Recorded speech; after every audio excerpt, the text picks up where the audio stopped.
बताइए कि भाजपा से क्या आप गठबंधन कर सकते हैं? आपकी पार्टी ये एक संदेश यात्रा राष्ट्रीय उलमा काउंसिल का पूरे जिले भ्रमण पे है और हर गांव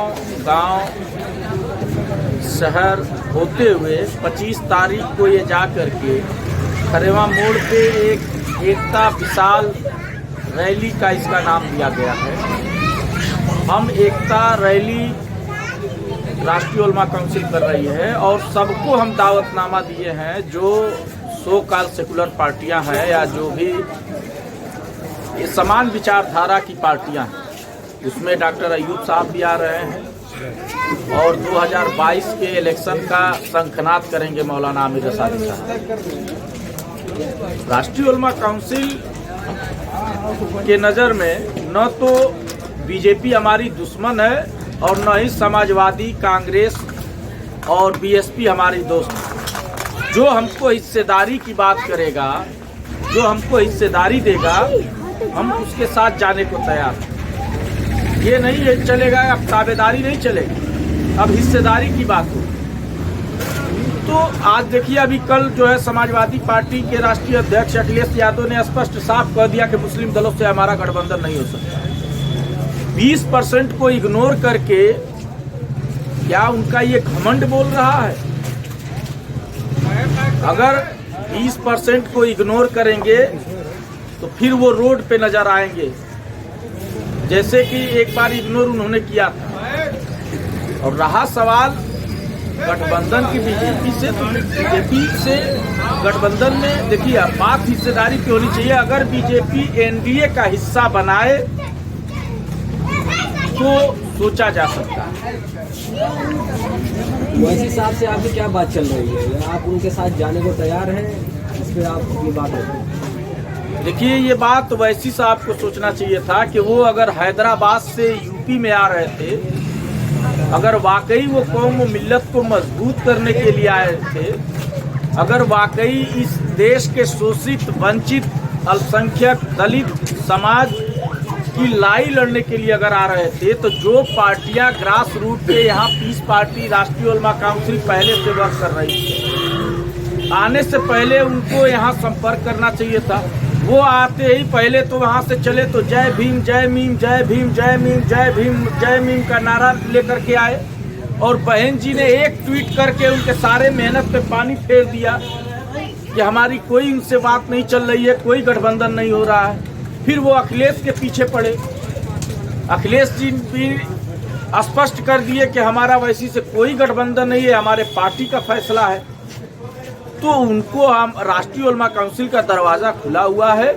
हमने यूनाइटेड डेमोक्रेटिक फ्रंट एक बनाया है, मौलाना आमिर रसादी साहब, डॉक्टर अयूब साहब और भी कुछ छोटी छोटी दलें जो है इस अलायंस में आ गई हैं। और वैसी साहब को भी हम लोग दावत दे रहे हैं कि वो भी अगर आना चाहें तो आए। ये दरवाज़ा खुला हुआ है और उनको गठबंधन करना चाहिए।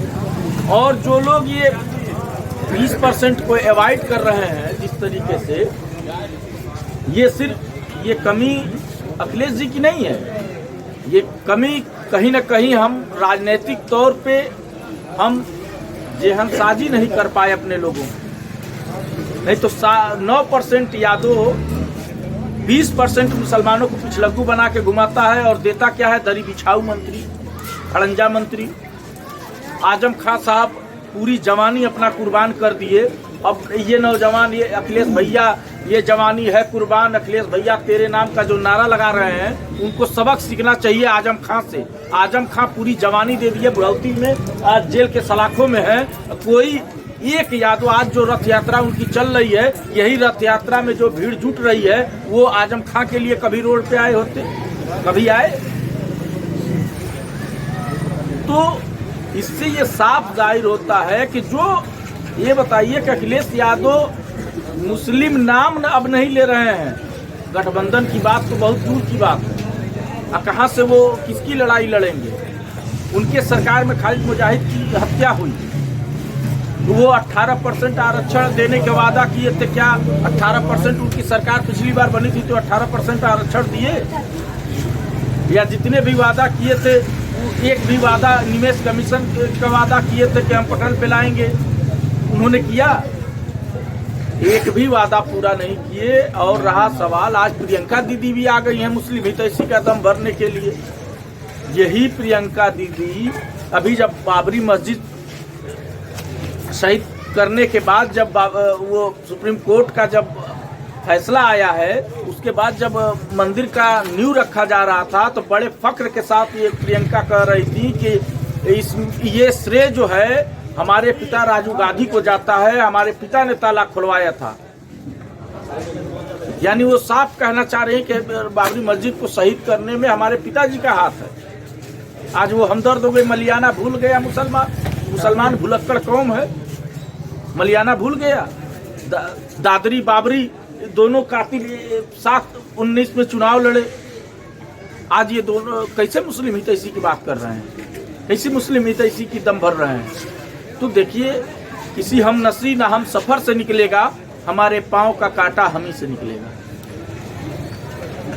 राष्ट्रीय उलमा काउंसिल जो है नौजवानों के लिए क्या उनकी सोच है, क्या करना चाह रही है, इस पर आप अपनी बात बताइए। देखिए, राष्ट्रीय उलमा काउंसिल पहले दिन से नौजवानों के लिए ही बनाई गई।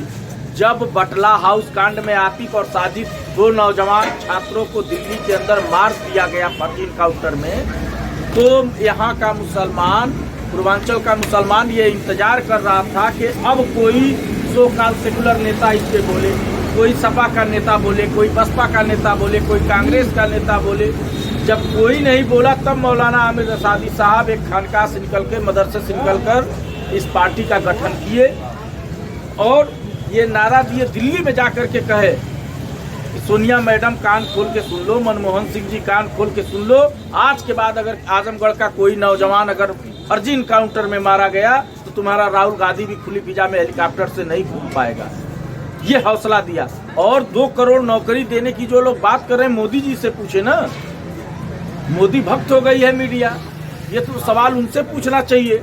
वो कहे थे कि हम अगर हमारी सरकार बनी तो हम 2 करोड़ युवाओं को नौकरी देंगे। 2 करोड़ नौकरी तो छोड़ दीजिए, वो 2 करोड़ नौकरी वापस ले रहे हैं। प्लेटफार्म बेच रहे हैं, ट्रेन बेच रहे हैं, हवाई अड्डा बेच रहे हैं, वो हवाई जहाज बेच रहे हैं, राफेल घोटाला कर रहे हैं। जो तमाम तरह तरह के युवाओं को बेरोजगार करने के लिए तमाम साजिश, LIC बेच रहे हैं, बैंक में ताले लग रहे हैं। किसान रोड पर थे, अभी उन्होंने आंदोलन करके सरकार को घुटने टेकवाने का काम किया है। तो युवाओं के अगर हम सिस्टम में आए तो हम इन युवाओं को रोजगार ही नहीं, शिक्षा से जोड़कर, आज शिक्षा बर्बाद हो रहा है पूरा। 2 साल से कोरोना के आड़ में शिक्षा का तहस नहस हो रहा है।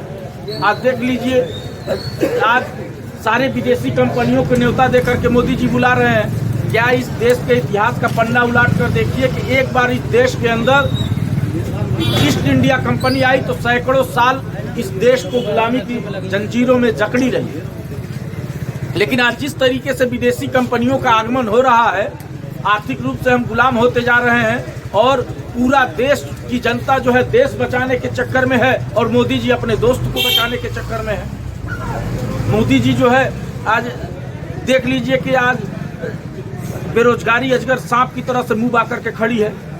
रोजगार मांगने के लिए युवा जब रोड पे जाता है तो लाठियों से लहूलुहान कर देते हैं। मुख्यमंत्री जी गोरखपुर के अंदर जो है, जब बच्चियां जो है, हमारी युवतियां जो है रोजगार मांगने के लिए जाती हैं तो मार करके खून से लहूलुहान कर दिया जाता है। तो युवाओं की लड़ाई पहले दिन से लड़े। CA NRC का मामला था, बताइए विपक्ष का रोल कोई समाजवादी पार्टी अदा की, कोई BSP अदा की, कोई कांग्रेस अदा की? इस पूरे देश के अंदर CAA NRC NPR के मुद्दे पे चाहे वो शिवली कॉलेज से आवाज उठा, चाहे वो JNU से आवाज उठा, चाहे जामिया से आवाज उठा, चाहे अलीगढ़ मुस्लिम यूनिवर्सिटी से आवाज उठा, विपक्ष का अगर किसी ने रोल अदा किया तो छात्र नौजवानों ने किया, छात्र नेताओं ने किया। उसके बाद कोई पॉलिटिकल पार्टी में किया तो राष्ट्रीय उलमा काउंसिल ने किया अपने विरासत के अनुसार। यहाँ कोई एक पार्टी का नेता बता दीजिए कि जेल गया हो। राष्ट्रीय उलमा काउंसिल के राष्ट्रीय महासचिव मौलाना ताहिर मदनी साहब जेल गए, 19 लोग उनके साथ जेल गए। मेरे ऊपर 25,000 का इनाम घोषित हुआ। सीएए एनआरसी के प्रोटेस्ट में। युवाओं की दर्द को राष्ट्रीय उलमा काउंसिल महसूस कर रही है, जानती है, और इसीलिए युवाओं पे कहीं किसी फर्जी मुकदमे में किसी के द्वारा अगर कोई फर्जी मुकदमे में फंसाता है, कोई पुलिस वाला अगर किसी नौजवान को उठाता है, चाहे वो किसी भी जात, किसी बिरादरी, किसी धर्म का हो, राष्ट्रीय उलमा काउंसिल 12 बजे रात में भी थाना घेरती है और 3 बजे भोर में भी थाना घेरती है। युवाओं के हमदर्द हम हैं, युवाओं की लड़ाई हम मजबूती से लड़ रहे हैं। युवा हमारे साथ आए, हम इस सत्ता का परिवर्तन करेंगे और जब जिस ओर जवानी चलती है उस ओर जमाना चलता है। आज देश को देखिए, इस देश का कभी नेता हुआ करता था कि जब देश पे जब कोई आंच आती थी, तिरंगे पे आंच आती थी, तो वो नारा दिया करता था कि तुम मुझे खून दो, मैं तुम्हें आज़ादी दूंगा। लेकिन आज के ये छोटे भ्रष्ट नेता खुले मन से कहते हैं कि तुम मुझे नोट दो, मैं तुम्हें टिकट दूंगा। आज बहन जी का टिकट 2 करोड़ के नीचे कोई लेने के लिए देने के लिए बहन जी तैयार नहीं है। 2-2 करोड़ में टिकट बेचा जा रहा है। क्या इसीलिए देश को आजाद कराया था? हम अशफाक उल्लाह खान ने इसलिए फांसी के फंदे को चूमा था, भगत सिंह ने इसलिए फांसी के फंदे को चूमा था कि आजाद हिंदुस्तान में ये पॉलिटिकल पार्टियां 2-2 करोड़ में टिकट बेचेंगी। कौन सा वो जनप्रतिनिधि और कौन सा युवाओं की आवाज जा करके सदन में उठाएगा जो 2 करोड़ में टिकट खरीदेगा, 4 करोड़ 5 करोड़ लगा करके चुनाव जीतेगा? इतना बजट होता है। इस मुद्दे पे आज देखिए टीवी चैनलों पे डिबेट होना चाहिए, दवाई पे, पढ़ाई पे, तो डिबेट होता है मंदिर और मस्जिद पे, डिबेट होता है हिंदू मुसलमान पे। इस सोच को बदलना होगा। चौथी स्तंभ है इस देश की मीडिया। आज गोदी मीडिया के लक़ब इनको जो दिया जा रहा है, ऐसे नहीं दिया जा रहा। इसलिए इस सोच को बदलना होगा और एक स्वच्छ ईमानदार राजनीति की प्रतीक है राष्ट्रीय उलमा काउंसिल। मैं आपके चैनल के माध्यम से युवाओं से आह्वान करता हूं कि राष्ट्रीय उलमा काउंसिल का सदस्य बने और राष्ट्रीय उलमा काउंसिल उनकी फलाह व बहबूदी के लिए, राष्ट्रीय उलमा काउंसिल जो है उनके फंडामेंटल राइट्स के लिए, उनके मौलिक अधिकारों को दिलाने का काम राष्ट्रीय उलमा काउंसिल करेगी। बहुत बहुत शुक्रिया, धन्यवाद।